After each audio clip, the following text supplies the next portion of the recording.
Well, hello there. Let me swap to a less attractive character so you can focus on me instead. Elden Ring is a masterpiece, but just like the legend Miyazaki himself said, there's still room for improvement. Today we will talk about all the fancy and interesting mechanics that were sadly abandoned or even straight up ignored. One quick example so you know what to expect from this video: we have two humongous reasons to bring Guinevere back. And by that I mean soothing and bountiful sunlight miracles she gives as rewards. I hope we were on the same page during that sentence.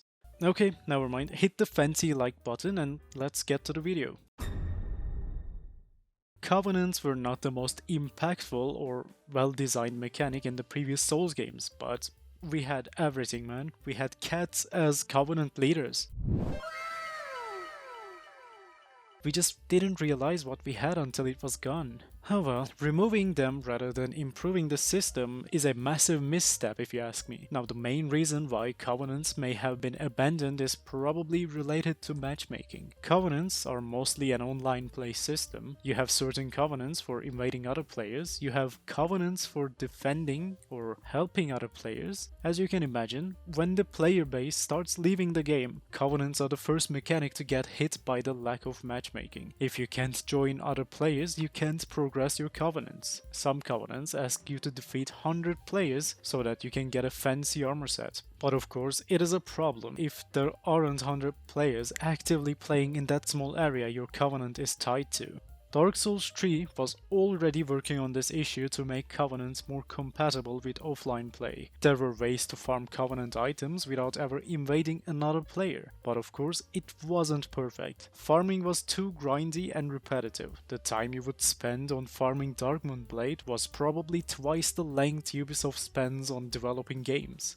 But what made Covenants great is simple. They connected your character to the world and made you feel like you are part of it. You could join Forest Hunters to defend Darkroot Garden against other players. You could join Bellkeepers to vanquish trespassers. You could join Princess Guards or Warriors of Sunlight to help other players. Gravelord Serpents were another unique covenant. They could curse other players, and once a player received the curse of the Eye of the Dead, they would occasionally meet Dark Phantoms until they tracked down the curse and invaded the player who had cursed their world. It is a fun little mechanic. Joining a faction and meeting with other players from different covenants was such a fun experience since each covenant had slight differences. It added a lot of depth to the game, but being overly dependent on active player base and painful grind eventually killed the covenant system. Even though the traditional covenant system doesn't exist in Elden Ring, there are still some questlines resembling the mechanic. Volcano Manor and Bestial Sanctum are probably closest things to covenant system. In one of them you receive letters giving you a target, you hunt them and you receive rewards. Other one asks you to collect that root in exchange for rewards. So the core is still there, but lack of covenants in a game so heavily split between powerful factions is such a missed opportunity.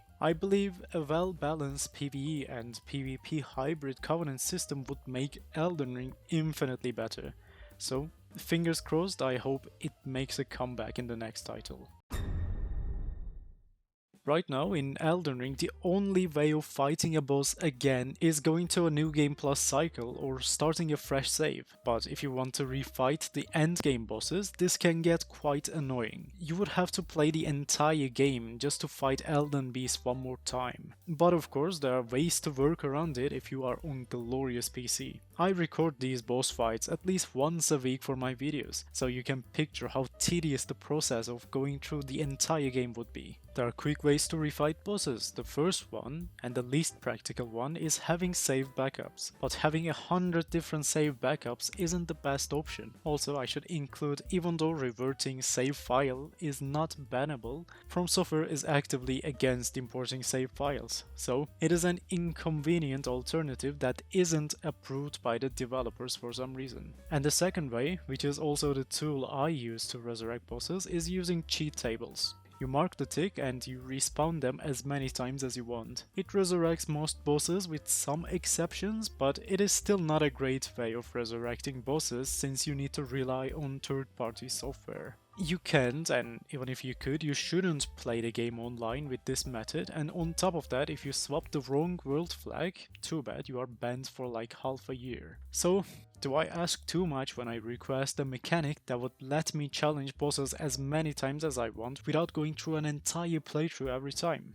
Well, not at all. I know some new players think going through a 10 hours prep time to refight a boss is an intended correct way of playing the game, but boss resurrection is a mechanic that was implemented to Souls games literally a decade ago. It first appeared in Dark Souls 2 and then Sekiro included a similar but quicker mechanic. Bonfire Aesthetic is possibly the greatest feature in Dark Souls 2. Essentially, it is a gateway to a New Game Plus cycle, and it is quite simple. You burn the item while resting at a bonfire, and the area that is bound to that bonfire scales to New Game Plus. It resurrects all the bosses and unique enemies in the area, and it scales everything to the next journey's difficulty. You earn more souls, you loot new items, and you resurrect the boss with more base health and damage. It is a great tool if you want to move to a New Game Plus 7 difficulty without losing all the fancy progress you made in the world map. Though there's an argument to be made here. Maybe it would harm the exploration part of the game, maybe people wouldn't go to New Game Plus as often if they could just resurrect the bosses, and that is why I'm talking about Bonfire Aesthetic instead of Gauntlet system from Sekiro. In Sekiro, all you need to do is interact with the option and you teleport to the boss fight. But I believe Bonfire Aesthetic, despite being slightly less convenient, is an amazing mechanic that increases the quality of life along with the gameplay experience. Call it cope, but I still think we will receive a free update for Boss Rush similar to the Arena and PvP update we had in the past. And once again, I already had like 100 different playthroughs, so I would love to have a convenient boss resurrection tool.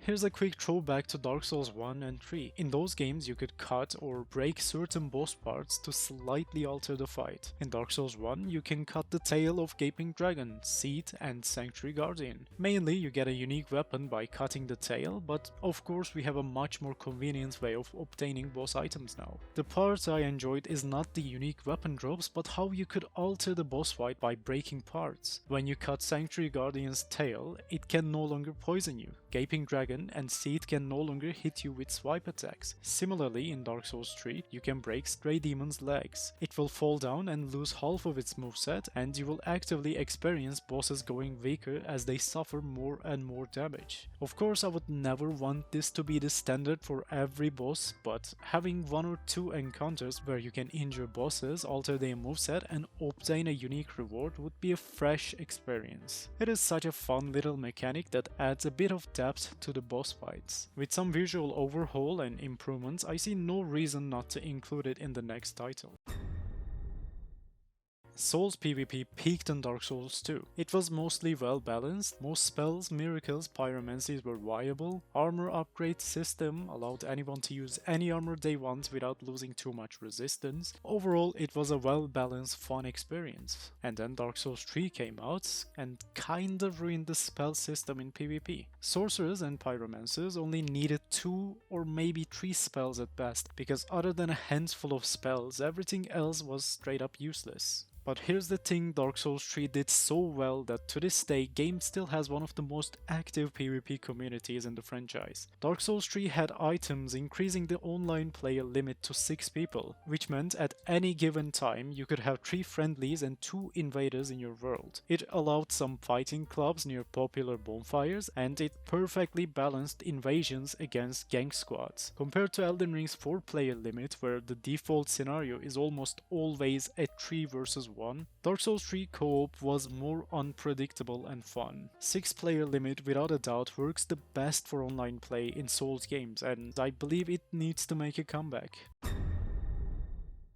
I see no reason to not have trick weapons as a weapon category in upcoming From Software title. After all, Shadow of the Earth 3 added a bunch of interesting new weapon types. They resurrected the Bone Fist from Dark Souls 2 with the addition of hand-to-hand combat arts in Elden Ring. There are throwable main hand weapons, and we even got perfume bottles as weapons. Now, what makes trick weapons so special? Basically, you can change your moveset to extend combos in the middle of action. Not only do you alter the range and the moveset of your weapon, but also you can even change the weapon type entirely with trick weapons. You can turn your sword into a giant hammer and change the damage type to blunt damage. You can turn a cane into whip, you can turn straight sword into a great sword. You got the point. It is basically hot swapping items, but in a more convenient, fun way. I believe trick weapons could perfectly fit in a game such as Elden Ring, and if the next title is going to be Elden Ring 2, I believe this is a must-have weapon category. Think about it, quality builds in Elden Ring are nowhere near as reliable as it was in Dark Souls 3. We barely have any viable quality weapons like Bloodhound's Fang. There are multiple ways to implement the system. You can make trick weapons a type of Ash of War, unique to some type of weapons, or you can make the weapons switch their type when the player goes between one-handed and two-handed stance. Entire system can be improved even further, and with correct disadvantages and drawbacks, it can be balanced to fit perfectly with all the existing weapons. But who knows, maybe trick weapons are copyrighted to Bloodborne IP and From Software can't use them, I don't know.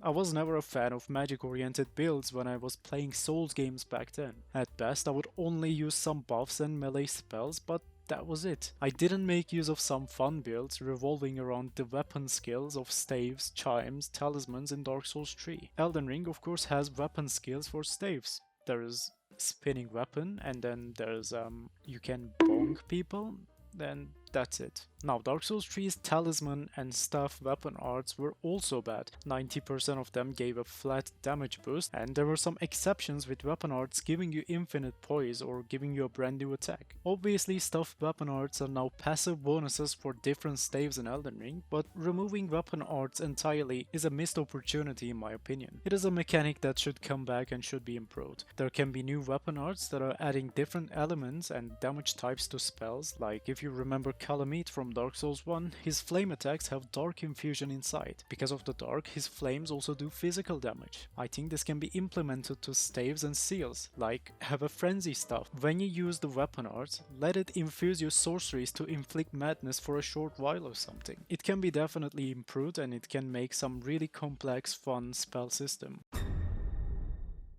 Vagrant is the last feature I will talk about. This one is so rare that I wasn't even aware of its existence up until I spent like 500 hours in Dark Souls 1. It is a simple but interesting mechanic that connects players in a unique way. Basically, Vagrant is an evil mudcrab. It spawns if you drop at least 5 humanity and fail to collect your bloodstain. Once your bloodstain disappears, it turns into a unique enemy in another player's world, which is why it is so difficult to find one of these in the game right now. So, chances are I won't be able to include Vagrant footage, but if I do, well, lucky you. So, long story short, if you fail in your own world, it becomes someone else's problem, because now they have a powerful unique enemy in their world close to where your bloodstain was. If multiple people fail to slay the Vagrant, then it evolves and becomes even more powerful. Also, it drops even more valuable loot. I can definitely see it being a mechanic in a modern Souls game. Like, what if bell-bearing hunters grew stronger anytime they slain a player? I guess it would be cool having enemies traveling between player worlds. So with the Vagrant mechanic, unique enemies punishing your world because another player failed might be good. Actually, I don't know, now that I said it out loud, I guess I can see why it was removed after Dark Souls 1, but alright.